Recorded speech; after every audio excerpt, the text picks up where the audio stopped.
माता स्वरूपम माता स्वरूपम देवी स्वरूपम देवी स्वरूपम प्रकृति स्वरूपम प्रकृति स्वरूपम प्रणम्यम प्रणम्यम प्रणम्यम प्रणम्यम। बोलो माता आदि शक्ति जगजननी जगदम्बा माते की। इस पवित्र तीर्थ स्थल दिव्य धाम से अपने समस्त चेतनांशों, शिष्यों, माँ के भक्तों, श्रद्धालुओं एवं समस्त धर्म प्रेमी विश्व जनमानस को अपने हृदय में धारण करता हुआ माता आदि शक्ति जगजननी जगदम्बा का पूर्ण आशीर्वाद प्राप्त करता हुआ अपना पूर्ण आशीर्वाद आप समस्त लोगों को समर्पित करता हूँ। आज महत्वपूर्ण दिवस भी है, विवेकानंद जयंती भी है। हर क्षण महत्वपूर्ण होता है, हर दिन महत्वपूर्ण होता है यदि हम उसे सार्थक बनाना चाहें। हर महापुरुषों से हमें कुछ ना कुछ सीखने का प्रयास करना चाहिए और वर्तमान समय में जो एक विचारधारा पूरे जिस विश्व जनमानस को दिशा प्रदान कर रही है, उस विचारधारा में बढ़ते हुए स्वयंसेवी कार्यकर्ता जिस तरह कार्य कर रहे हैं, उन सभी बिंदुओं पर मैं आज संक्षिप्त प्रकाश डालता हुआ कुछ और महत्वपूर्ण बिंदुओं पर जनमानस का ध्यान आकर्षित करूंगा।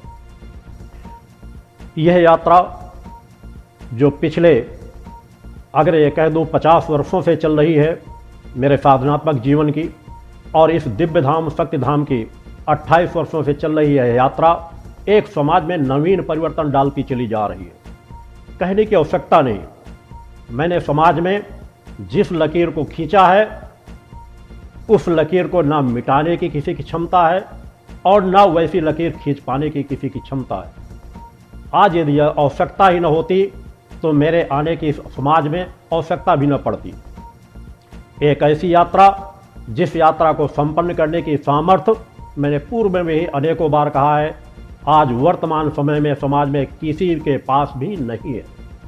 सत्य कई बार कटु लगता है, कई बार वह परिचय देना समाज को कटु लगता है, क्योंकि किसी की बढ़ती हुई ख्याति देखना समाज को व्यथित कर देता है। जिनके पास वो पात्रता नहीं, जिसके पास वो क्षमता नहीं, वह समाज व्यथित होने लग जाता है। मगर हमारी यात्रा एक ऐसी यात्रा है जिसमें हमारे शिष्य, हमारे कार्यकर्ता, समाज का जो जनमानस इस विचारधारा को लेकर चल रहा है, वो अपनी गति से अपने रास्ते पर बढ़ता चला जा रहा है। वर्तमान की जो भी परिस्थितियां, उन क्षेत्रों पर मेरे द्वारा समाज में अनेकों मंचों से अनेकों बार अनेकों क्षेत्रों के विषय में अनेकों प्रकार की जानकारियां समाज को समय समय पर दी जाती रही हैं। सर्वप्रथम मैं अपने कार्यकर्ताओं से चाहूँगा कि कार्यकर्ता अपने लक्ष्य पर अडिग रहें, अपने रास्ते पर सतत बढ़ते रहें। एक महत्वपूर्ण दिवस हमारे सामने 23 जनवरी के रूप में, स्थापना दिवस के रूप में आ रहा है। 28 वर्ष पूरे हो जाएंगे 23 जनवरी को। अतः इस 23 जनवरी को सभी कार्यकर्ता, सभी टीम प्रमुख, लाखों लाख स्वयंसेवी कार्यकर्ता मिलकर के पूरे देश स्तर पर प्रयास करेंगे कि 5000 से अधिक स्थानों पर माता आदि शक्ति जगजननी जगदम्बा के अखंड जो अनुष्ठान चलाए जा रहे हैं, वह अखंड अनुष्ठान चलाए जाएं और उस दिन अधिक से अधिक लोगों को नशा मुक्त धर्म, राष्ट्र, मानवता की सेवा के लिए प्रेरित करें, साधनात्मक जीवन जिएं। 23 जनवरी के स्थापना दिवस को एक साधनात्मक स्वरूप दें। 23 जनवरी को बहुत बड़ा कार्यक्रम आश्रम में नहीं किया जाता, मगर आश्रम में जो महत्वपूर्ण कार्यक्रम होते हैं, सामूहिक योग भारती विवाह पद्धति से शादी का कार्यक्रम जो है, शादियों के कार्यक्रम होते हैं, उस कार्यक्रम में जुड़ने वाले यहाँ उपस्थित हो जा सकते हैं। दौड़ प्रतियोगिता आज के जो कार्यक्रम किए जाते हैं, उनसे संबंधित प्रतिभागी यहाँ पर सम्मिलित हो सकते हैं, जो सतत हर वर्षों से सतत यहाँ पर चलाया जा रहा है। और सायंकाल सुर संगीत का जो कार्यक्रम रहता है, उसमें जो भजन गीत के गायक जो रहते हैं, जो धर्म, राष्ट्र, मानवता की सेवा के लिए प्रेरित करने वाले भक्ति भाव से परिपूर्ण गीत होते हैं, उनका जो कार्यक्रम एक निर्धारित समय के लिए रखा जाता है, उसमें भी जो संगठन के कार्यकर्ता होते हैं वे उपस्थित हो सकते हैं। 23 जनवरी हमारे लिए महत्वपूर्ण दिवस है। माता आदि शक्ति जगजननी जगदम्बा की कृपा से 23 जनवरी के दिन इस पावन पवित्र स्थल की नींव रखी गई थी, स्थापना की गई थी एक शक्तिपीठ की। युगों युगों के बाद किसी एक शक्तिपीठ की स्थापना होती है, वह माता आदि शक्ति जगजननी जगदम्बा की कृपा से होती है। और शक्तिपीठ की स्थापना दिखावे के लिए नहीं होती। आश्रमों की स्थापना तो अनेकों होती रहती है, जब शक्तिपीठ की स्थापना होती है तो उसका प्रभाव समाज में सहज भाव से नजर आता है, एक परिवर्तन नजर आता है, पूरे समाज में एक परिवर्तन नजर आता है। और उस स्थल से एक दो नहीं, लाख दो लाख नहीं, करोड़ों करोड़ों लोग चेतना प्राप्त करके एक नई विचारधारा को लेकर के समाज में परिवर्तन डालने का कार्य करते हैं। समाज में ज्ञान देना मात्र पर्याप्त नहीं होता। समाज की जो परिस्थितियां होती हैं, अगर लग रहा है कि समाज की वो परिस्थितियां दिशा विहीन हो चुकी हैं, तो उन दिशा विहीन लोगों को किस तरह से दिशा दी जाए, उस दिशा में कार्य करने के लिए समाज सुधारक के रूप में कार्य करना समाज में बहुत कठिन कार्य होता है। मेरे स्वयंसेवी कार्यकर्ता आज उसी कार्य में लगे हुए हैं। मेरे स्वयंसेवी कार्यकर्ता ही मेरा मान, सम्मान और स्वाभिमान है, जो सेवा और निष्ठा की पराकाष्ठा को लेकर के, आत्म कल्याण और जन कल्याण की पराकाष्ठा को लेकर के समाज सेवा के कार्यक्रम में सतत रत रहते हैं, जो अपने जीवन की जिम्मेदारियों कार्यों को भी करते हैं और हर पल परोपकार के कार्यों में लगे रहते हैं। आत्म कल्याण और जन कल्याण की जो महत्वपूर्ण विचारधारा दी गई है, उस महत्वपूर्ण विचारधारा में लेकर के वर्तमान काल में भक्ति मानव कल्याण संगठन के कार्यकर्ता जिस विचारधारा को लेकर कार्य कर रहे हैं, मुझे इस बात कहने में कोई आपत्ति नहीं है कि आज विश्व में एक भी ऐसा संगठन नहीं है जो संगठन भक्ति मानव कल्याण संगठन के समकक्ष खड़ा हो या भक्ति मानव कल्याण संगठन के तरह कार्य करने की क्षमता रखता हो। परिवर्तन सहज भाव से नहीं आते, समाज सुधार सहज भाव से नहीं आता, जड़ों को सींचना पड़ता है। अपने आप को परोपकारी बना करके, अपने आप को त्यागी बना करके समाज के बीच कार्य करना पड़ता है। डोर टू डोर जा करके कार्य करना पड़ता है। केवल प्रचार प्रसार से, हो हल्ला मचाने से, इससे समाज में परिवर्तन नहीं आता। मेरे स्वयंसेवी कार्यकर्ता पिछले 25 वर्षों से दिन रात एक कर रहे हैं और करोड़ों करोड़ों लोगों के जीवन में उन्होंने परिवर्तन डाला है। आज लाखों लाख स्वयंसेवी कार्यकर्ता अपना तन मन धन समर्पण करके धर्म राष्ट्र मानवता की सेवा के लिए कार्य कर रहे हैं और धीरे धीरे कार्य करने वाले लोगों को तैयार कर रहे हैं।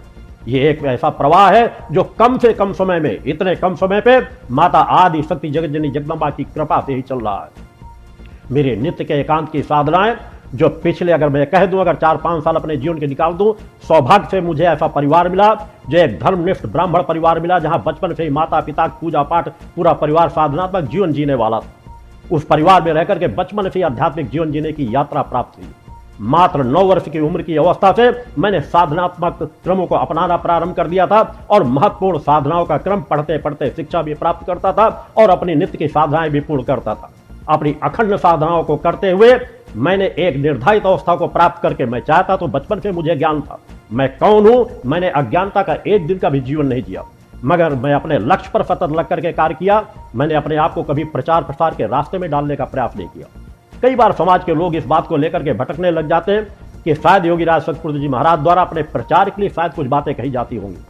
मैं उन समस्त लोगों को अवगत कराना चाहता हूं कि मेरे जीवन की यात्रा बचपन से लेकर के आज तक देखें, बचपन से लेकर आज तक किए गए समाज के बीच कार्यों को देखें, मेरी निष्ठा विश्वास समर्पण से की गई उस परम सत्ता की आराधना के पक्ष को देखें। ये इसके लिए नहीं, मैं इस सत्य को बार बार इसलिए कहता हूं कि मुझे जानने की सामर्थ्य वर्तमान में किसी के पास नहीं है। यदि मुझे जानने की सामर्थ्य होती तो आज वह समाज जो अज्ञानता के चक्कर में उलझा हुआ है, वह बढ़ करके एक दूसरा रास्ता तय कर रहा होता। मेरी विचारधारा को जानने वाले, मेरी सामर्थ्य को जानने वाले मेरे शिष्य ही हो सकते हैं, जो निष्ठा विश्वास समर्पण के साथ उस यात्रा को तय करके उस यात्रा में आगे बढ़ेंगे। ये यात्रा सामान्य यात्रा नहीं है। एक योगी की यात्रा सामान्य यात्रा नहीं होती। परम सत्ता किसी को शक्तिपीठ की स्थापना करने की सामर्थ्य प्रदान करे, आशीर्वाद प्रदान करे, यह सामान्य यात्रा नहीं होती। समाज जिस गति से बहता चला जा रहा था, उस गति पे बहाव के गलत दिशा में बढ़ने वाले समाज को रोकने के लिए इस पंच ज्योत शक्ति सिद्धाश्रम की दिव्य धाम की परम धाम की स्थापना इस भूतल पर की जा रही है। यह वह स्थल है जिसे अंधियारी के नाम से जाना जाता था। आज यहाँ का कण कण चैतन्य है। आज यहाँ का हर कण कण चैतन्य होकर अपनी ऊर्जा का प्रभाव समाज में दिखा रहा है, जहाँ करोड़ों करोड़ों लोग आकर के जिस पवित्र स्थल से लाभान्वित हो रहे हैं, जहाँ माँ का अखंड गुणगान पिछले 27 वर्षों से चल रहा है, 28 वर्ष पूर्ण हो जाएंगे। आज इस यात्रा को सामान्य यात्रा के रूप में लेकर के आंकलन करने वाले उन लोगों के लिए अगर कुछ कहा जाए तो शायद उन्हें आपत्ति नजर आएगी। मेरी मर्यादाएं हैं, मेरी अपनी स्थिति है, मगर फिर भी आज कम से कम आज के क्षणों में मैंने उन्हें सत्य का पुनः एक बार एहसास अवश्य कराऊंगा। यह सामान्य यात्रा नहीं है। इस यात्रा को समझने के लिए साधक बनना जरूरी है। इस यात्रा के माध्यम से समाज को केवल भक्त नहीं बनाया जा रहा, केवल शिष्य नहीं बनाया जा रहा। मैं पुनः उस यात्रा को तय कर रहा हूं जिस यात्रा के माध्यम से साधक और साधिकाएं तैयार की जा सके, ऋषि और ऋषिकाएं तैयार हो सके। उस विचारधारा को लेकर के शक्ति साधक और शक्ति साधिकाओं का निर्माण किया जा रहा है। समाज में वह परिवर्तन आ रहा है। हाँ, मुझ में आवाहन करने की क्षमता है कि मैं आज कचराओं में छिपे हुए उन ऋषियों मुनियों का भी आह्वान कर सकता हूं, कि उन ऋषियों मुनियों का आह्वान करके भी इस समाज की माताओं के गर्भ में जन्म लेने के लिए बाध्य कर सकता हूं। और वह यात्रा मेरे द्वारा तैयार कराई जा रही है, वह यात्रा मेरे द्वारा तय की जा रही है। अगर देखना है तो एक नहीं, वर्तमान में ऐसे सैकड़ों बच्चों के नाम, पते और स्थान दे सकता हूं। जाकर के बड़े बड़े ज्योतिषाचार्यों को का आह्वान करता हूं, आए देखें, उनकी जन्म कुंडली देखें, उनकी पात्रता को देखें। अगर लगने लगे कि आज के भूतल में उनके पास जो पात्रता है वह अन्य किसी के पास नहीं, तो उस बात को समझने की कोशिश करेंगे। मेरी यात्रा को जानने की सामर्थ्य किसी में नहीं है। बार बार कह रहा हूं, जिस दिन मेरी यात्रा को समझ जाएंगे उनका सर्वस्व जीवन ही बदल जाएगा। वो अपने घरों में बैठे नहीं नजर आएंगे, वो इस पवित्र धाम में आकर के नाक रगड़ने के लिए बाध्य हो जाएंगे। यह यात्रा सामान्य यात्रा नहीं चले, माता भगवती आदि शक्ति जगतजननी जगदम्बा की यात्रा, इस यात्रा को सामान्य यात्रा समझा जा रहा है। एक ऋषि मुनि सामान्य स्थितियों पर अपने ऋषित्व की जीवन को जीता है। आज जिस तरह की मानसिकता के अनेकों बार मैं सुनता रहता हूं, बीच बीच में मेरे द्वारा विशेष इन चीजों में समय दिया ही नहीं जाता, मेरे पास समय ही नहीं है। मगर जब शिष्यों द्वारा मुझे अवगत कराया जा रहा है कि आज इस तरह की बातें उठाई, आज जिस तरह की बातें उठाई जा रही, ये पहले भी उठती रही, वर्तमान में उठती रहेगी और भविष्य में उठती रहेगी। इसलिए मैं जो भविष्य में पहले उठ चुकी है उनके लिए, वर्तमान में और जो भविष्य में उठ रहे हैं उन्हें फिर भी एक बार आगाह करना चाहता हूं कि विवेक से अपने मन मस्तिष्क को एकाग्र करके आज की भी मेरी बातें सुनना और समझने का प्रयास करना। यह यात्रा, जिस यात्रा को सामान्य यात्रा कह दिया जाता है, अनेकों लोग जिस विचारधारा का जीवन जीते हैं, उस विचारधारा के जीवन में जी करके जिस तरह वो समाज को भटका रहे हैं, जिस तरह वो समाज को छल रहे हैं, सामान्य सा ज्ञान प्राप्त करके, कुछ पुस्तकों का, कुछ ग्रंथों का ज्ञान प्राप्त करके अपने आप को सोते हम ज्ञानी व्यक्ति हो गए। मैं मानता हूं ऐसे लोग सिर्फ अज्ञानी होते हैं, जो ज्ञान को प्राप्त करके सत्य को न समझ सके। आज वह लोग जो सामान्य सा ज्ञान प्राप्त कर लेते हैं, वह ज्ञान प्राप्त करने वाले किसी लेक्चरर, प्रोफेसर से, डॉक्टर, इंजीनियर से पूछा जाए, तुम काखा गाघा ABCD जानते हो? इससे बड़ी महामूर्खता और कुछ नहीं होगी। मैं उन महामूर्खों के बातों का जवाब देने के लिए नहीं उपस्थित हुआ हूं, मैं अपने शिष्यों का मार्गदर्शन करने के लिए भी आज उपस्थित हुआ हूं और चेतावनी देने के लिए आज जरूर उपस्थित हुआ हूं कि उन्हें सुधर जाना चाहिए, संभल जाना चाहिए। अन्यथा एक नहीं, मेरे अनेकों मंचों में 25 साल से की गई भविष्यवाणियां, 25 साल से दिए जा रहे चिंतन कि मैं धीरे धीरे अधर्मी अन्यायों का धरातल खिसका दूंगा। आज अडंबर में पूरा धर्म का प्रवाह चल रहा है, इस बात से इनकार नहीं करता। आज समाज में अनेकों अच्छे कथावाचक हैं, सारगर्भित चिंतन देते हैं, साधक हैं, साधिकाएं हैं, ऋषि मुनि हैं, संत हैं, मगर वह एक सही विचारधारा को लेकर के चलते। सामान्य सी बात सोचने पर समझ में आ सकती है। जिस इस यात्रा में लगातार आज पिछले कुछ दिनों से अनेकों लोगों द्वारा, कुछ लोगों द्वारा, कुल गिने चुने लोग हैं जिनके पास कोई ज्ञान नहीं है, जो साधनात्मक क्षमता को नहीं रखते, चंद पुस्तकों को रट चुके हैं, उनके द्वारा निरर्थक लाभ किया जा रहा है।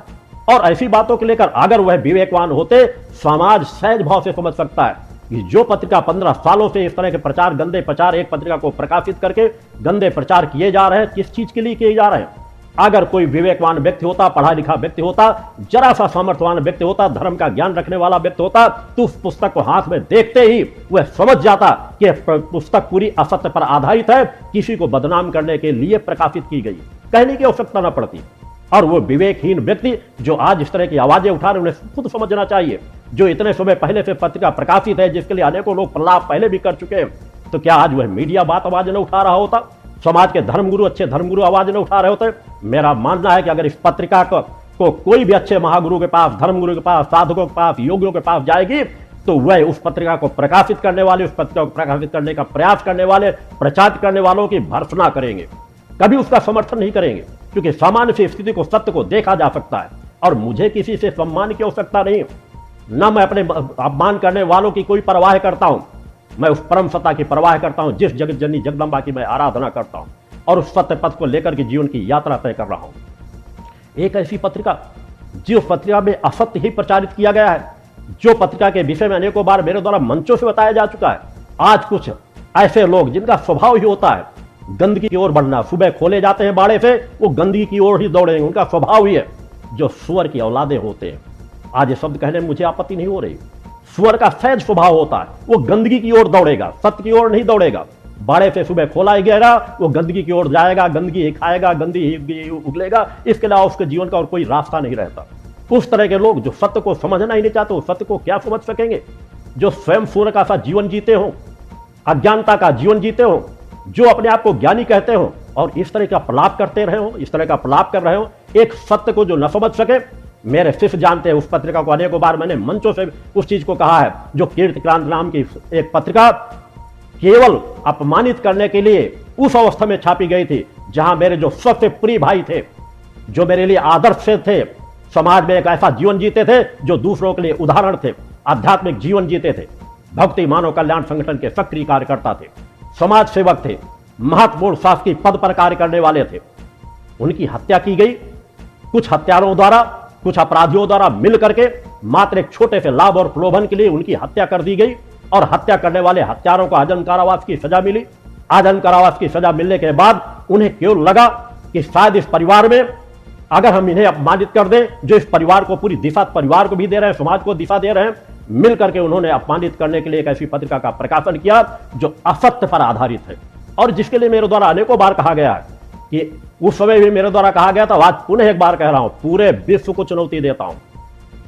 1 करोड़ नहीं 5 करोड़ इनाम की घोषणा करता हूं और किसी के दान के दिए हुए पैसे से नहीं, अपने कर्म से उपार्जित धन की जो मेरी अपनी पूंजी है, उस पूंजी के तहत कह रहा हूं कि 5 करोड़ का इनाम दूंगा अगर उस पत्रिका में लिखे हुए प्रकाशन को सत्य साबित कर दे। यहां वह पत्रिका का प्रकाशन है जो सही है, जो प्रकाशन किया गया है, तो मैं 5 करोड़ रुपए का इनाम देने के लिए उनको तत्पर हूं। अन्यथा उन महामूर्खों को सोचना चाहिए, समझना चाहिए कि आज तुम जिस तरह का अपराध कर रहे हो, तुम अपराध कर रहे हो, अपराध की श्रेणी में जा रहे हो। योगीराज शक्तिपुत्र की इस यात्रा को तुम दिशा भ्रमित नहीं कर सकते। मैं किसी प्रचार प्रसार के लिए मेरे पास तो समय ही नहीं मिल पाता, मेरी तो एकांत की साधनाओं से मेरे पास कोई समय ही नहीं। मैंने जो लक्ष्य निर्धारित किया है, मैं सतत उस लक्ष्य पर चलता चला जाता हूं। मैंने पूर्व में भी कहा है, मैं ऋषियों का ऋषियों महायोगी हूं। उस महायोगी को समझने का प्रयास करो। सच्चिदानंद शक्तिपुत्र का अवतार हूं। मुझे यदि समझ जाओगे तो तुम इस तरह का प्रलाप करना बंद कर दोगे। तुम मुझे क्या जानना चाहते हो? वेद पुराण ही नहीं, अपने सनातन के धर्म ग्रंथ नहीं, इस त्रिभुवन में जितने भी सतग्रंथ हैं वो सभी ग्रंथ मेरे हृदय पे वास करते हैं, मेरे मस्तिष्क पर वास करते हैं, मेरे रोम रोम में वास करते हैं। तुम क्या जानना चाहते हो? इस यात्रा को अगर नहीं समझ सके तो मैं सिर्फ एक बात की चुनौती देता हूं, अगर वास्तव में तुम जैसे जो प्रलाप करने वाले लोग हैं, यदि एक बार उसका परीक्षण करके देख ले, अगर उन्हें लगता है कि पत्रिका सही है तो खुल करके प्रचार प्रसार करो। इतना ही नहीं, गले में टांग करके ताबीज बना करके टहलो, सब जगह प्रचार प्रसार करो। मेरे जीवन में कोई फर्क पड़ने वाला नहीं। और अगर लगता है कि तुम लोगों ने अपराध किया गया है, तुम वास्तव में वर्णशंकरी हो, तो तुम प्रचार करो कि हमसे गलती हुई है, कान पकड़ के माफी मांगो। और देखना चाहते हो तो ले आओ किसी 10-11 साल के बच्चे को। मैं एक चुनौती पेश करता हूं कि खड़े होकर के मीडिया के सामने तुम लोगों ने, जिन जिन लोगों ने प्रलाप किया है, जिन लोगों ने पत्रिका छापा है, वो कान पकड़ करके माफी मांगे और कहें कि वास्तव में हम वर्णशंकरी है, हमसे बहुत बड़ी गलती हुई, हमने सत्य का परीक्षण नहीं कर पाए। समाज को लेकर के आओ, मीडिया को लेकर के आओ और 10-11 साल के किसी बच्चे को खड़ा कर दो, जो बच्चा सिर्फ बोल सकता हो। मैं चंद सेकंडों के लिए उसके सिर का स्पर्श करूंगा और जिस वेद पे पूछना चाहो वो धारा प्रवाह वेदों को बोलता चला जाएगा। मेरी सामर्थ्य को कम करके आंकते हो। मैंने पूरे विश्व अध्यात्म जगत को चुनौती दी है, सामान्य अवस्था के लिए चुनौती नहीं दी है। हाँ, मुझ में परम सत्ता ने पात्रता दी है। अगर मैं अपनी पात्रता को समाज में नहीं बताऊंगा तो फिर उस पात्रता को बताएगा क्या? भगवान कृष्ण ने अपनी पात्रता को समाज को नहीं बताया? ऐसा कौन सा ऋषि मुनि साधक है? और आज तो गंदगी के जो प्रलाप करने वाले सूअर की औलादे हैं वो भी अपने बताते हैं हमने ये डिग्री हासिल की, हम ये है। छोटे छोटा कोई भी व्यक्ति होगा अपने अंदर सब चीजों को महिमा मंडित करने का प्रयास करता है। कोई भी सच्चा कथावाचक, अगर वो सच्चा कथावाचक है तो इस तरह के प्रलापों में कभी नहीं पड़ेगा। कोई भी अच्छा साधक है उस पत्रिका को देख करके ही समझ जाएगा कि ये गलत दिशा में दी जा रही है।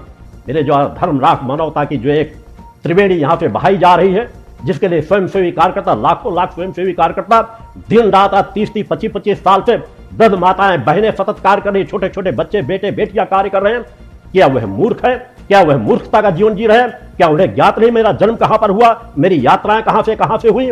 आज वह इतना बड़ा समाज जो देख रहा है, चल रहा अपना पूरा जीवन मेरे एक एक आदेश पर न्यौछावर करने के लिए तत्पर है, उसे तुम महामूर्ख लोग खड़े हो जाते हो। एक बार अगर तुम्हारे पास कोई अज्ञानता की बात आई थी, तुम आते मेरे पास। यह वह स्थल है जहां साधु संत सन्यासी कथावाचक भी आकर के जहां पर अटकते हैं, मार्गदर्शन प्राप्त करते हैं, मेरा आशीर्वाद लेते हैं और आगे आशीर्वाद लेते रहेंगे।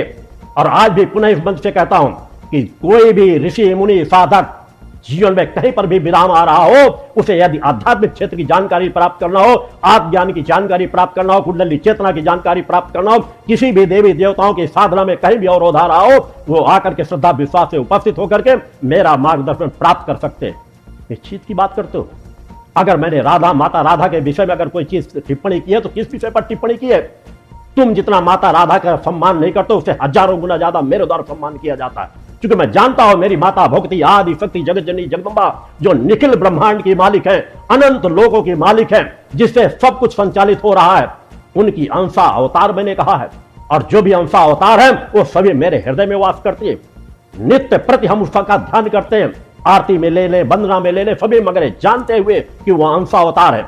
हम तो समाज के सभी लोगों, कोई किसी के पास, किसी मात्र शक्तियों के पास भी अगर क्षमताएं आती हैं तो उन्हें हम जगदम्बा का अवतार कहने लग जाते हैं, माता भगवती का अवतार कहना शुरू कर देते हैं।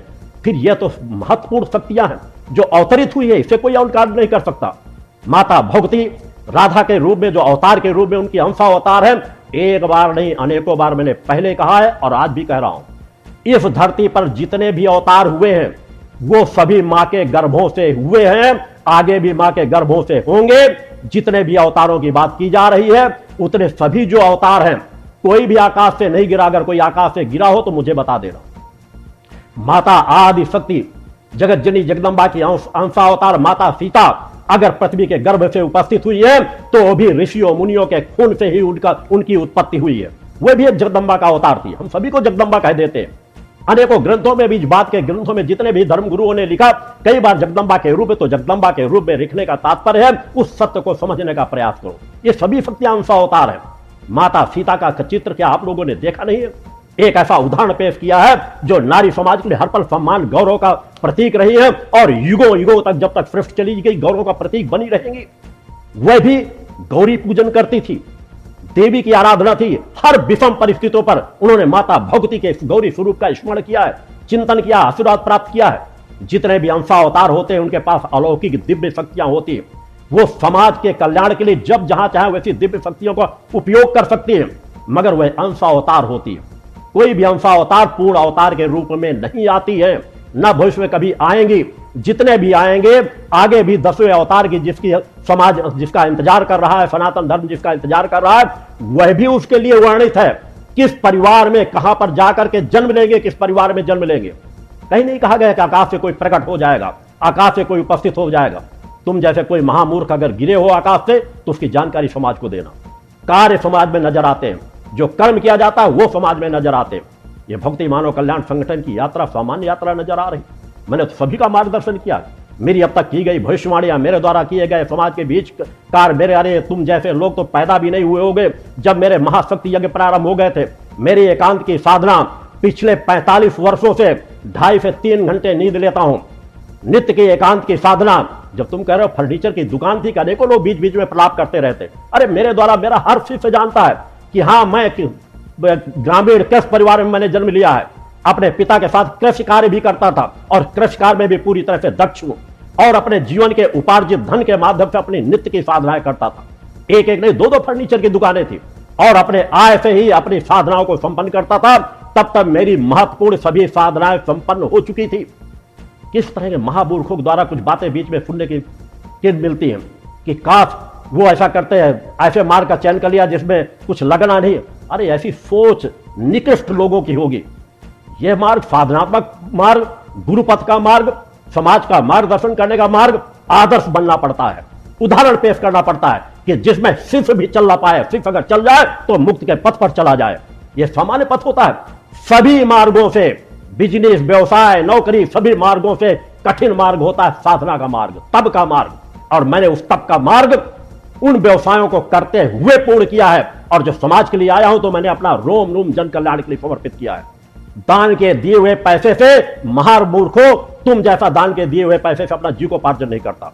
तब भी बिजनेस करता था, आज भी बिजनेस है, तब भी कृषि कार्य करता था, आज भी कृषि कार्य जुड़ा हुआ है और वह कार्य करते हुए अपने साधनात्मक क्रियाओं के माध्यम से समाज का मार्गदर्शन कर रहा हूं और समाज को भी वही रास्ता दे रहा हूं। समाज को धर्म, राष्ट्र, मानवता की ओर प्रेरित कर रहा हूं। जहां आज समाज की दिशा में सैकड़ों कथावाचक आज समाज को दिशा भ्रमित कर रहे हैं। किस दिशा में जा रहे हो? तुम्हारी नींव ही, मैं हर कथावाचकों की नहीं कहता, अनेकों साधु संत हैं जो कथावाचक का कार्य करते हैं, अनेकों साधिकाएं हैं, अनेकों प्रकार के लोग हैं जो कहीं समाज में दिशा दे रहे हैं, कोई किसी प्रकार की सेवाएं कर रहा है, कोई समाज सेवा के कार्य में लगा है। उदाहरण पेश कर रहे हैं, मैं उन कथावाचकों की बात नहीं करता। कथावाचक अनेक होते हैं जो समाज में कर, मगर आज मैं 75% दूर कुकुर मुक्तों की बात कह रहा हूं, तो जगह जगह केवल अपने मान सम्मान के लिए थोड़ा सा पढ़ लिए और कथाएं करना शुरू कर दिए। उनके पास कोई ज्ञान नाम की चीज नहीं होती और कह देते हम कथावाचक हैं। नाच गाना रास रंग, मैं इसीलिए आज भी विरोध करता हूं।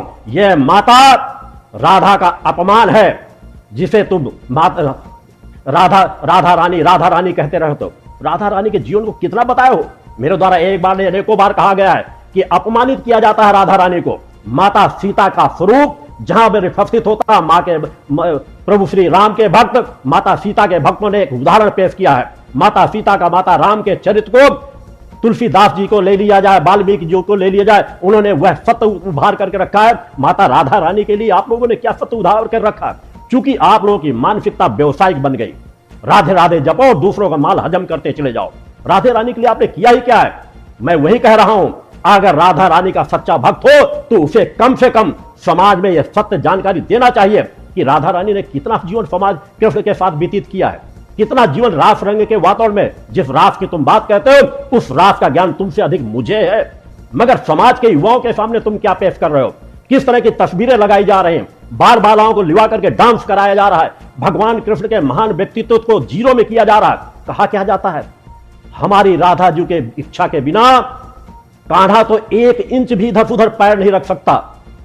अरे महामूर्खो, कितना तुमने समझा है उस कान्हा को जिसके एक बांसुरी के वादन से जड़ चेतन और जीव आकर्षित होकर के खिंच करके चले आते थे। राधा रानी भी चली आती थी। क्या राधा रानी के कहने से ही उन्होंने अपनी जीवन की यात्रा तय की है? उन यात्रा को बताओ। मैंने इसीलिए कहा है, समाज को नहीं बताया जा रहा। युवा आते हैं, मुझसे जुड़े लोग आते हैं, मुझसे पूछते हैं कि राधा रानी के विषय में क्या 9-10 साल की उम्र तक की अवस्था का ही गुणगान किया जाता रहेगा? उन्हें पूरी जीवन की यात्रा में क्या की? अरे तुम्हारे बड़े बड़े कथावाचक भटकते हैं, कोई कह रहा राधा जी ने कहीं शादी की, कोई कह रहा कहीं शादी की। इस अज्ञानता में समाज को दिशा देने वाला कोई राधे का भक्त तो आएगा, कोई तो उभर करके आए जो समाज में माता राधा के बारे में स्पष्ट वर्णन करे।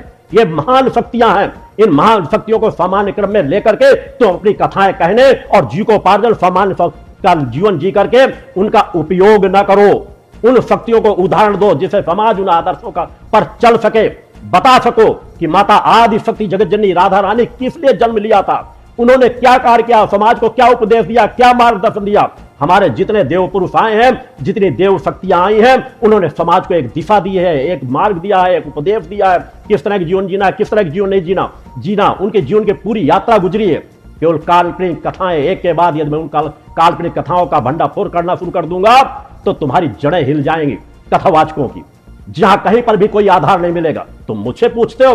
अरे महामूर्खो, यह तुम थोड़ा सा मार्कंडेय ऋषि का ही अध्ययन कर लिए होते, उनके द्वारा लिखित ग्रंथों का अध्ययन कर लिए होते, दुर्गा सप्तशती का ही अध्ययन कर लिए होते, जिससे महान कोई ग्रंथ है नहीं, जिसके एक एक श्लोक में पूरी सृष्टि समा जाएगी। क्योंकि माता आदि शक्ति जगत जननी जगदम्बा के लिखे हुए शब्द है, माता आदि शक्ति जननी जगदम्बा के लिए लिखे गए हैं। एक एक श्लोक में पूरी सृष्टि का विस्तार जुड़ा हुआ है। उसको यदि समझने का प्रयास करते हो, एक एक चीजों को उठा करके बस उसका वर्णन करना शुरू कर दो, आगे पीछे कोई अध्ययन न करो, सृष्टि के बारे में अध्ययन न करो कि ब्रह्मा क्या है, विष्णु क्या है, महेश क्या है, महासरस्वती क्या है, महालक्ष्मी क्या है, महाकाली है क्या है, इनकी दिव्यता का न समझ सको। और इस तरह के अनेकों लोक कौन से हैं और किन लोगों की कौन सी शक्तियां, उन सब लोगों का संचालन कौन कर रहा है? केवल गोलोक धाम से संचालन। गोलोक धाम तो एक धाम है, वो भी उसी क्रम से जुड़ा हुआ है। इस तरह के अनंत लोगों में योगी राज सख्तपुत्र आज पुनः एक बार कहता है, मैं सच्चिदानंद हूं और सच्चिदानंद हर लोकों में, हर काल में, हर जगह मौजूद रहता है।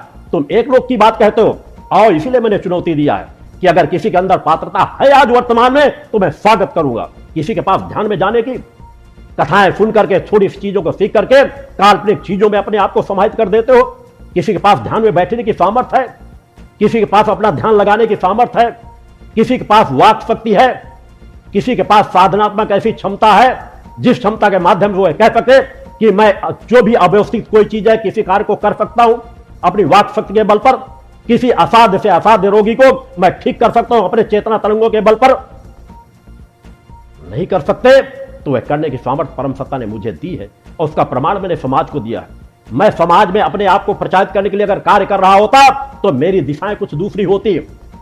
आज मेरे जो रास्ते हैं मैंने समाज के बीच बढ़ने के पहले उन सब चीजों के प्रमाण 8 महाशक्ति योगों के माध्यम से दिए और फिर भी उसके बाद कहा है कि सनातन की रक्षा के लिए, धर्म की रक्षा के लिए अगर कोई एक ऐसा आयोजन होता है तो कोई भी एक कार्य, 2 कार्य ऐसे कार्य लाकर रख दिए जाए जिससे वह समाज समझ सके कि ऐसा कार्य करने वाला कोई महायोगी ही हो सकता है, कोई तपस्वी ही हो सकता है।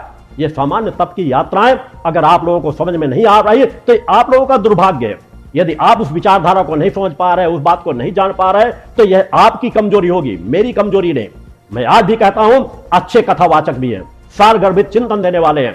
अनेकों ऐसे कथावाचक हैं जो नाचने से मना करते हैं अपने सामने। वो कहते हैं भजन गाओ, गीत गाओ, तालियां बजाओ। हर एक मीरा नहीं बन सकता। मीरा का जीवन पढ़ो, मीरा का जीवन देखो। मीरा जैसे लोग बन जाए तो मैं उनका स्वागत करूंगा। मगर आज जिस तरह की स्थितियां पैदा की जाती है कथाओं में वह निंदनीय है, उसे स्वीकार नहीं किया जा सकता।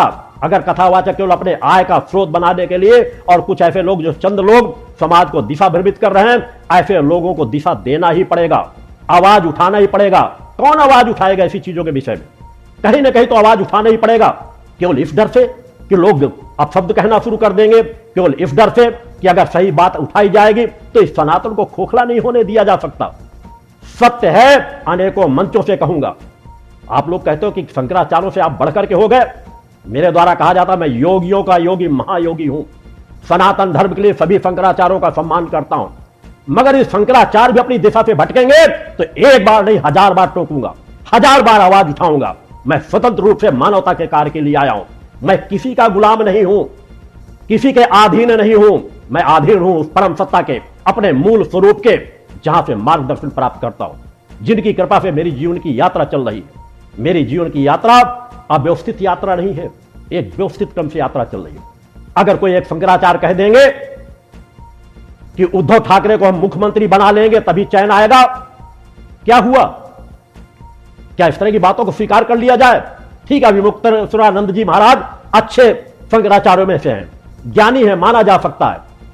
मगर ज्ञान यदि सही धर्म के लिए, सनातन की रक्षा के लिए न उठे आवाज, और ऐसे लोगों के लिए जिन्होंने सनातन को गर्त में मिलाने का कार्य किया गया हो, जिन्होंने अपने पिता की ही परंपरा को नष्ट कर दिया हो। बाला साहब ठाकरे जो हिंदू हृदय सम्राट माने जाते थे, उन हिंदू हृदय सम्राट की विचारधारा क्या है? जो अपने पिता की विचारधारा की रक्षा न कर सके उसको मुख्यमंत्री बनाना चाहेगा अगर एक शंकराचार्य, तो आवाज जरूर उठाऊंगा। एक बार नहीं, अनेक बार आवाज उठाऊंगा। तुमने कहा दंड देने की बात, इस भूतल में कोई पैदा नहीं हुआ जो योगीराज शक्तिपुत्र को दंड दे सके। मेरा निष्कासन करेंगे? अरे ऐसे समाज का निष्कासन तो मैं हर पल करके रखता हूं। मैं उस समाज के लिए कार्य कर रहा हूं जिस समाज को आज तक आप लोगों ने निष्कासित करके रखा है। समाज आज में छुआछूत फैलाए किन लोगों ने? इन्हीं ज्ञानियों ने, जो अपने आप को ज्ञानी कहते रहे। ऐसे ऐसे गुरुकुल चलाते रहे जिनमें कहा गया कि केवल हम छोटी जात के किसी लोगों को प्रवेश नहीं देंगे, प्रवेश ज्ञान के आधार पर मिलना चाहिए। जो जातियां छोटी बड़ी जातियां, तुम्हें मेरा मानना हर जात में योग्य लोग होते हैं। यदि हम उन योग्य लोगों को दिशा दिए होते तो आज समाज की परिस्थितियां कुछ दूसरी होती, समाज को एक दिशा मिल रही होती। काट करके, खंड खंड करके आप लोगों ने रख दिया है सनातन धर्म को। और कितना देखा जा सकता है इस सनातन धर्म को बिखरते हुए? कहीं ना कहीं तो आवाज उठानी पड़ेगी। किस मान सम्मान की बात करते हो? किस तरह के ज्ञानी बनकर के कार्य करते हो कि समाज के योग्य और पात्र लोगों को विज्ञान नहीं दे सके? फिर समाज में उसी तरह के लोग पैदा होंगे और उसी तरह सनातन का विरोध करेंगे। तो फिर किस सनातन की रक्षा करने के लिए हो? केवल अपना वैभव दिखाने के लिए? वैभव दिखाने से सनातन नहीं चलता। गद्दी दर गद्दी नसीन होते चले गए। कभी एहसास किया कि उन गद्दियों को स्थापित करने वाले लोग कितने तपस्वी थे, कितनी पराकाष्ठा का जीवन जीते थे, कितना उनके अंदर त्याग और वैराग्य था? आज नहीं, अनेकों बार मंचों से आवाज उठा चुका हूं। क्या हमारे आदि गुरु शंकराचार्य सामान्य थे? क्यों नहीं उनका प्रचार प्रसार किया गया? जिनकी गद्दियों पे परंपरागत में कई शंकराचार्य बैठ चुके, आगे भी बैठेंगे। आदि गुरु शंकराचार्य के बारे में कितना विस्तार दिया गया। आज उनका अगर विस्तार दिया गया होता तो हर मंदिर में हमारे आदि गुरु शंकराचार्य की मूर्ति स्थापित होती। क्यों नहीं विश्वामित्र वशिष्ठ की मूर्ति स्थापित की गई? क्यों एक मुसलमान फकीर की साई की मूर्तियां स्थापित की जा रही है? यह अज्ञानता ही तो समाज में परोसी गई है। आज पढ़ा लिखा समाज अगर एक मुसलमान फकीर की आराधना करता है तो यह अज्ञानता है, क्योंकि उनसे मुसलमान फकीर से हजारों करोड़ों गुना ज्यादा सामर्थ्य रखने वाले हमारे ऋषि मुनि थे, हैं और रहेंगे। और जिसके पास सामर्थ्य ना हो वह आकर के इस पवित्र दिव्य धाम में अनुभव कर सकता है, मेरे सिद्ध साधकों से मिल सकता है। मैं अपनी साधनाएं बांट रहा हूं उन सिद्ध साधकों के माध्यम से, उन्हें चेतनावान बना रहा हूं, उन्हें ऊर्जावान बना रहा हूं, उन्हें संस्कारवान बना रहा हूं। जिसको देखना हो कि मेरा स्वरूप क्या है तो मेरे शिष्यों के पास आकर के देखे, उनके कार्य करने की क्षमता को आकर के देखे। अभी तो यह प्रथम चरण है, आने वाले समाज में हिल जाएंगी नींवें बड़े बड़े मठों में बैठे हुए मठाधीशों की। मैं राज क्षेत्र में भी कहता हूं, राजनीति क्षेत्र में भी कहता हूं, धर्म क्षेत्र में भी कहता हूं, तुम्हारा जितना विरोध करना हुआ हो इस तरह की पत्रिकाएं 100 पत्रिकाएं छपवा दो, 100 पत्रिकाएं अपने गले में लटका करके टहलो, तब भी मेरी यात्रा को रोक नहीं पाओगे। चूंकि ये यात्रा माता आदि शक्ति जगतजननी जगदम्बा की यात्रा है। माता आदि शक्ति जगतजननी जगदम्बा की कृपा के बिना शक्तिपीठ की स्थापना नहीं हो सकती। उस प्रवाह को अगर नहीं समझ सकते तो तुम जैसे सुअर की औलादें अपना कल्याण कभी नहीं कर पाएंगी। समाज को समझना है, समाज स्वयं आंकलन कर लेगा। छोटे छोटे बच्चों की उठती हुई आवाजें अगर नहीं समझ में आ रही तो आगे आने वाले समय में समाज समझा देगा। और जिसको समझना है स्वागत है, कभी भी आए, किसी समय आए। अगर इस आश्रम में आता है तो सम्मान के साथ उसको, जो भक्त बन करके आएगा, श्रद्धा विश्वास लेकर के आएगा, उसे यहां से मार्गदर्शन दिया जाएगा और सदा मार्गदर्शन दिया जाता रहा और आगे भी दिया जाता रहेगा। मेरी यात्रा साधनाओं से भरी हुई है। मेरी यात्रा को समान यात्रा कहते हो। मैं तब भी बिजनेस व्यवसाय करता था, आज भी बिजनेस व्यवसाय जुड़ा हुआ है। मेरी धर्म पत्नी जो जीवन जीती है वो भी संन्यास का जीवन जीती है। वो भी प्रातः 3 बजे जगती है, जब महामूर्खों तुम सोते रहते हो। 2:30 बजे रात से जगता हूं, मात्र 24 घंटे में 2.5 से 3 घंटे की नींद लेता हूं। मेरी साधनाएं मेरे द्वारा परोपकार के द्वारा किए जा रहे कार्य, मेरा रोम रोम नहीं, यहाँ इस पवित्र दिव्य धाम का जहां पर मैं वास करता हूं, यहाँ का कण कण चीख चीख करके पुकार रहा है और पुकारता रहेगा। आने वाले समय में जो कहीं से लोग लाभ नहीं प्राप्त करते, इस धाम में आते उन्हें यहाँ पर शांति की अनुभूति होती है। यहाँ पर वो लाभान्वित हो रहे हैं। आज करोड़ों करोड़ लोगों को दिशा दी जा रही है। दसियों लाख लोग नशा मुक्त जीवन जी रहे हैं, जो कहीं नशा छोड़ नहीं पा रहे थे। कैंप के ऊपर कैंप अटेंड करते थे, आश्रम में आकर नशा मुक्त होकर के जाते हैं। अगर ये तुम महामूर्खों को समझ में नहीं आता तो महामूर्खों को समय का चक्र स्वयं समझा देगा। मेरे द्वारा पुनः कहा जा रहा है कि राधा रानी का अपमान राधे राधे कहने वाले ही कर रहे हैं। उनके मंचों में हो रहा है, उनके गीतों में हो रहा है, उनके नृत्य के कार्यों में हो रहा है। अपने आप को कथावाचक करते हैं। कोई कहे कि किस तरह का जीवन जी रहा है, कोई किस तरह का जीवन जी रहा है। 8-8 बजे तक पढ़ करके सोते और अपने आप को ज्ञानी कहते।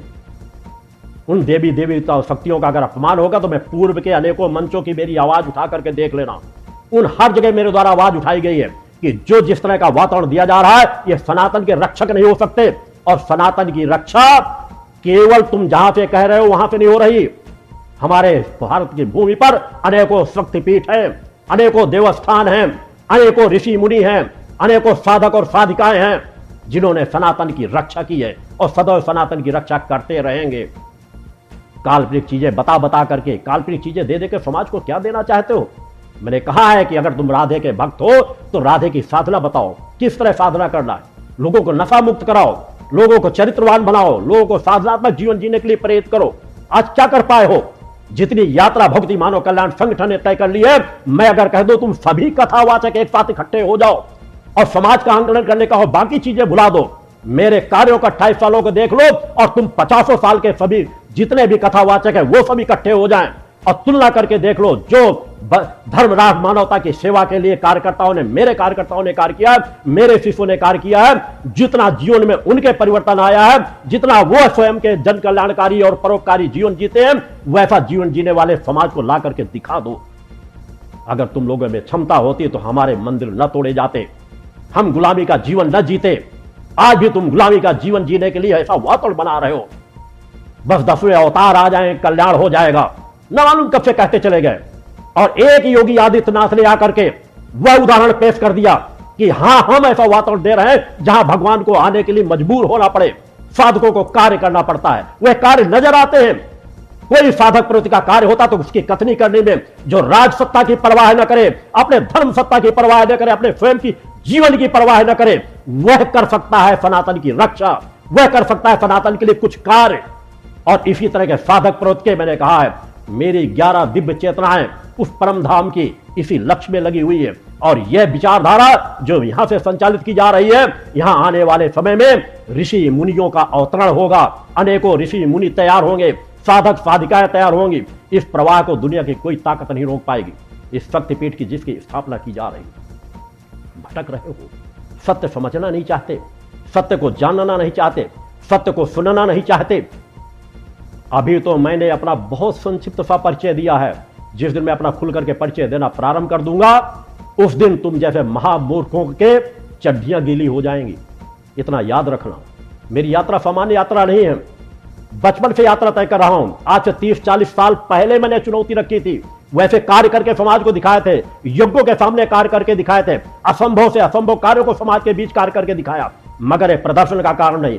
आज वही मैं ऊर्जा अपने चेतनावान अंशों को प्रदान कर रहा हूं, जो मैंने 25-30 सालों पहले कहे थे कि मैं अपने ऊर्जा को प्रदान करके साधक और साधिकाएं समाज में तैयार कर दूंगा, कुपात्रों को सुपात्र बना दूंगा। उस दिशा में कार्य किया जा रहा है। यह कार्य सामान्य कार्य नहीं। साधनात्मक पथ को कैसा जीवन जीते हो महाधूर्तों का। कहते हो कि माफी मांग लेते, रास्ता पकड़ लेते, तो यह चीज छिपी रहती है। कितने राज छिपाए हुए अपने इस तरह के महामूर्ख, अपनी मंडली के, अपनी प्रजाति के लोगों के। योगी राज शक्तिपुत्र का जीवन खुले आईने के समान है। जैसा कहता है वैसा जीवन जीता है। तुम जैसे महामूर्ख पूरी क्षमता लगा करके देख लो, जो कर सको करो। मेरा एक रोया भी नहीं टेढ़ा कर सकते, क्योंकि यहां सत्य की ताकत है। असत्य के बल पर सत्य को न कभी पराजित किया जा सका है, न भविष्य में पराजित किया जा सकेगा। अब ज्ञान की बात कहने के लिए मैंने वही चीज कहा है, मैं अंबर का सूरज हूं, तुम धरती के जुगनू हो। अब तो जुगनू कहने पे भी शर्म आती है कि जुगनू की भी पात्रता नजर नहीं आती, नाली के कीड़े हो तुम जैसे लोग। सम्मान करता हूं जो साधक हो, ज्ञानी हो, इस आश्रम में आए, भक्तों का सम्मान करता हूं, मात्र शक्तियों का सम्मान करता हूं। मगर यदि नीचता की कोई पराकाष्ठा अपनाएगा तो उस नीचता की पराकाष्ठा को ईंट का जवाब पत्थर पे देना जानता हूं। ईंट का जवाब पत्थर पे देना यह समाज जानता है, जिसे मैंने चेतना प्रदान की है। अतः सुधर जाओ, संभल जाओ, अब भी वक्त है। माफी मांग लो, गलती तुमने की है। अगर माफी नहीं मांगोगे तो आने वाला समाज तुम्हें जवाब देता चला जाएगा, और परम सत्ता की मार को तो तुम देख भी नहीं पाओगे। और जिस पत्रिका की बात कहते हो, उन पत्रिका के जिन हत्यारों ने मेरे आदर्श, मेरे अग्रज भ्राता के हत्या की थी, उनके परिवारों से जाके मिलो जाकर के। क्या दुर्दशा उनकी हो रही है, किस बर्बादी के रास्ते में जा रहे हैं। मुझे कुछ करने की जरूरत नहीं। मेरी एक आवाज, मेरी दिव्य दृष्टि, मेरी एक भ्रगुटी अगर टेढ़ी भी हो जाएगी तो दंड के मार्ग खुलने प्रारंभ हो जाते हैं। तुम मुझे नहीं समझ पाओगे। मैं चेतना वालों का जीवन जीता हूं। मुझे अलग से कुछ करने की जरूरत नहीं। मैं कौन हूं इसका परिचय मैंने अनेकों बार दिया है। बार बार मुझे ना कहना पड़े, इसलिए आज पुनः आया हूं कि इस पत्रिका का जो प्रकाशन चल रहा है, जो भी अधर्म अन्याय कर रहा है, उनके खिलाफ कानूनी कार्रवाई की जा रही है। आगे भी कानूनी कार्रवाई समय के साथ होती रहेगी। मगर ऐसी पत्रिकाएं कोई भी सदपुरुष, कोई भी सदपुरुष, कोई भी ज्ञानी पुरुष देखते ही समझ जाएगा कि गलत प्रकाशित की गई। मेरे जीवन में कभी किसी का ऋण नहीं। अगर तुम परिवार के एक सदस्य का नाम लेकर के भी प्रचारित कर रहे हो, जो बचपन से ही पिता का संरक्षण छोड़ करके भग गए थे, कभी परिवार के सानिध्य में नहीं रहे, परिवार का हमेशा ऋण उनके पास रहा, बस अपने लाभ के लिए आते रहे और फिर भग करके चले जाते रहे।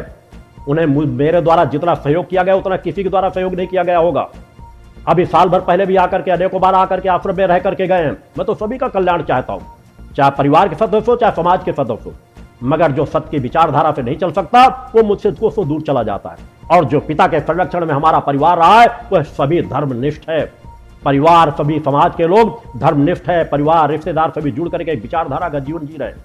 मैं जैसे विचारधारा का जीवन जीता हूं, वैसे विचारधारा का जीवन तुम जैसे अधर्मी अन्यायी 15 दिन भी नहीं जी सकते। यात्रा तय करता हूं, अगर आंकलन करना है तो साधक की साधनाओं के समान जीवन जी करके देखो। वह कैसा जीवन जीता है, वह कैसा पिछले 50 सालों का जीवन जीता चला आया है, पिछले 65 सालों का जीवन जीता चला आया है। तुम जैसे चर्मकार केवल मेरे रूप रंग को ही देख करके उसी का व्याख्या कर सकते हो। अंदर झांकने की क्षमता तो तुम्हें परम सत्ता ने दी ही नहीं है, तुम्हें राधा रानी ने दी ही नहीं है। क्योंकि तुम जैसे अधर्मी अन्यायों पर राधा रानी कभी कृपा कर ही नहीं सकती, तो उनके कृपा के पात्र बन ही नहीं सकते हो। जो अज्ञानता का जीवन जिए, जो एक ऋषि पर टिप्पणी करें, जो साधु संतों की वेशभूषा पर टिप्पणी करें, वे सनातन के कैसे रक्षक हो सकते हैं? वह कैसे राधा रानी उन पर प्रसन्न हो सकती है?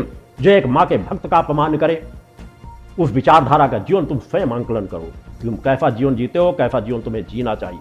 मैंने अपनी विचारधारा अनेकों बार व्यक्त की है और व्यक्त करता रहूंगा। जिसे न समझ में आए वो डिंडौरी के शिविर में 8-9 फरवरी का अगला शिविर होने वाला है, उस शिविर में भी आ जाए। जितने उनके बिंदु श्रद्धा विश्वास से आएंगे उन सभी बिंदुओं की जानकारी मिल जाएगी। मैंने कहा है कि सभी ग्रंथ वेद पुराण मेरे हृदय में वास करते हैं। मुझे एक ऋषि स्वयं तय करता है कि समाज में मुझे किस तरह कार्य करना है, किस विचारधारा को लेकर कार्य करना है, किस भाषा को लेकर के कार्य करना, किस तरह लोगों के बीच कार्य करना है। ऋषि किसी दूसरे के मार्गदर्शन में नहीं चलता। ऋषि स्वयं वह पथ प्रशस्त करता है जो दूसरों के लिए उदाहरण बनते हैं, जो साधक साधिकाओं के लिए प्रेरणा का रास्ता प्रदान करते हैं, जिस रास्ते में चल करके वह रास्ता खोलता है कि जब मैं बढ़ सकता हूं आगे तो तुम स्वयं बढ़ सकते हो आगे, जब मैं अपने इष्ट के दर्शन प्राप्त कर सकता हूं तो तुम स्वयं दर्शन प्राप्त कर सकते हो। हमारे ऋषि मुनि थे, सभी अपने अपने इष्टों के दर्शन प्राप्त करते थे, उनसे आशीर्वाद प्राप्त करते थे, सूक्ष्म शरीर को धारण करने वाले थे। आदि गुरु शंकराचार्य भी सूक्ष्म शरीर को धारण करने वाले थे। मैंने कहा विस्तार में मेरे पास समय जो कम रहता है, विस्तार में अगर जाने लग जाऊंगा तो तुम्हें जवाब देने के रास्ते नहीं बचेंगे। मैंने कहा मैं बहुत सीमित दायरे में अपनी बातें कहता हूं, और अगर जिसको और जानना होगा तो आने वाले भविष्य में मेरे 100 यज्ञ पूर्ण हो जाने के बाद, एक जो महाशक्ति यज्ञ के पूर्ण हो जाने के बाद जो शक्ति ग्रंथ प्राप्त होगा समाज को, उस ग्रंथों में तुम्हें सभी चीजों के जवाब प्राप्त हो जाएंगे कि किस तरह सृष्टि की उत्पत्ति हुई, कौन सी महाशक्ति है और किनकी ये सभी अंश हैं और आगे भी अंश होते रहेंगे। इस समाज में जितने भी अवतरित होंगे, जितने भी अवतरित हुए, सभी उन्हीं के अंश हैं। मैं ऋषियों मुनियों का सिरमौर हूं। इस धरती पर जितने ऋषि हुए हैं, जितने ऋषि भविष्य में होंगे, वो सभी मेरे चरणों की रज पाने के लिए लालायित रहते हैं। इस सत्य को समझ जाओ तो तुम्हारा कल्याण होगा, न समझोगे तो इसी तरह चीखते चिल्लाते रहोगे, बिलबिलाते रहोगे, कुछ नहीं मिलेगा। अतः अभी समझ जाओ, मैं बहुत कुछ अभी व्यक्त नहीं करता और वह क्षमता मेरे अंदर है। आज भी पुनः मन से कहता हूं एक बार पुनः, अगर विश्व अध्यात्म जगत में किसी के पास आत्मज्ञान की क्षमता हो, तत्बल की क्षमता हो, तो सम्मान उसे चुनौती देता हूं कि आए और मेरा सामना करे। और यदि किसी संगठन में इतनी क्षमता हो जिसने कोई ऐसा कार्य किया हो जो पिछले 25 वर्षों में मेरे भक्ति मानव कल्याण संगठन के सदस्यों शिष्यों ने किया, वो शिष्यों से आकर के आंकलन कर ले, संगठन का आंकलन करके देख लें कि इतने कम समय में, कम संसाधनों में वह लोग जिनको नजरअंदाज किया जाता रहा, उद्योगपतियों का सहारा देने वाले, उद्योगपतियों के सहारा लेने वाले तो अनेकों मिल जाएंगे। उस गरीब समाज को जो सहारा देने वाले हो वो कौन और कितने लोग हैं, उनका आंकलन करके देखो। अगर आंकलन करने के बाद कुछ समझ में आ जाए, बुद्धि खुल जाए, समझ जाओ कि किताबी कीड़े बनने से कल्याण नहीं होना, ये सीढ़ियां हैं जिन सीढ़ियों को चढ़ करके आगे जाना पड़ता है। इनके माध्यम से किस तरह सिखाते हैं हमें क्या करना चाहिए, क्या नहीं करना चाहिए, किस तरह का जीवन जीना चाहिए, किस तरह तपस्यात्मक जीवन चाहिए। वह सीढ़ियां चढ़ने की मेहनत करोगे तब दिव्य दृष्टि प्राप्त होती है, तब सत्य का ज्ञान होता है, तब ज्ञान होता है कि हम कौन हैं। अगर हम अपने मैं को ना जान सके, मैं कौन हूं, मेरा कौन है और मेरा कर्म क्या है, तब तक सब अज्ञानी है। अतः उस अज्ञानता के भौर जाल से निकलना है तो या तो शरण में आ जाओ या अच्छे गुरुओं के शरण में चले जाओ जो तुम्हें कुछ ज्ञान दे सके, तुम्हारा कल्याण होगा। आज मैं ज्यादा व्यक्त न करता हुआ, मुझे जो कुछ कहना होगा तुम्हारे और समाज के किसी के जिज्ञासुओं के, किसी के कुछ जानने की चीजें हों, वो अगर प्रश्न आएंगे तो मैं अपने 8-9 फरवरी को डिंडौरी सिरों में उनको व्यक्त कर दूंगा। मेरी यात्रा खुली किताब है, कोई भी आकर के रह करके उसका आंकलन कर सकता है। मेरे यहाँ सेवा करने वाले किसी को अधिकार इतना नहीं मिलता कि कोई आए मेरे किचन में सेवा कार्य करे, मेरी सेवाएं करता रहे। पिछले जब से मैंने आध्यात्मिक जीवन के साथ, ना तो मैं किसी से पैर दबाता हूँ, ना किसी से अपने कपड़े धुलवाता हूँ। मेरे जीवन के लिए मेरे साथ मेरी धर्मपत्नी स्वयं है जो मेरे पास मेरे कार्य करने के लिए पर्याप्त है, और केवल 1-2 परिवार, शिष्य परिवार है जो प्रारंभ से लेकर के आज तक उस कार्यों में लगे हुए। किसी को मेरे कक्ष में प्रवेश करने की भी अनुमति नहीं होती। मेरा साधनात्मक जीवन है, तपस्यात्मक जीवन है। तुम इस तरह की विचारधारा देकर समाज को दिशा भ्रमित करने के, तुम जैसे स्वर की औलादें करना चाहते हो, दिशा भ्रमित समाज को करना चाहते हो, आकर के देखो मेरी यात्रा को, रोंगटे कांप जाएंगे। जिस तरह का मैं जीवन, स्वयं का जीवन जीता हूं, जिन संघर्षों के बीच मैंने समाज को यात्रा दी है, जिन संघर्षों, कम संसाधनों के बीच मैंने समाज को दिशा दी है, वैसी यात्रा समझ जाओगे तो तुम्हारा कल्याण होगा। अब भी वक्त है, उस यात्रा को देखो, समझो, जानो एक ऋषियों का जीवन किस प्रकार से होता है, एक ऋषि किस तरह का जीवन जीता है, एक योगी किस तरह का जीवन जीता है, किस तरह तप करता है, किस तरह साधना करता है, किस तरह उसकी मानसिक भावना परोपकार के लिए समर्पित होती है, किस तरह वह रोम रोम जब जन कल्याण को समर्पित कर देता है, अपना रोम रोम परम सत्ता के चरण में समर्पित करने की भक्ति भाव के उस धरातल को लेकर के भक्ति करता है, तब परम सत्ता की कृपा प्राप्त होती है, तब सत्य का ज्ञान प्राप्त होता है। उस दिशा में चलोगे तुम्हारा कल्याण होगा। समाज जवाब देने में सक्षम है, देता भी रहेगा। वर्तमान समय पे आज कुछ मेरा चिंतन था कि मैं अपने शिष्यों को एक दिशा दूं, एक मार्गदर्शन दूं, इसलिए मैंने समय दिया, थोड़ा सा वक्त दिया। मैं आज इन क्षणों पर अपना पूरा आशीर्वाद आप समस्त लोगों को समर्पित करता हूं। बोल जगदम्बा माते की।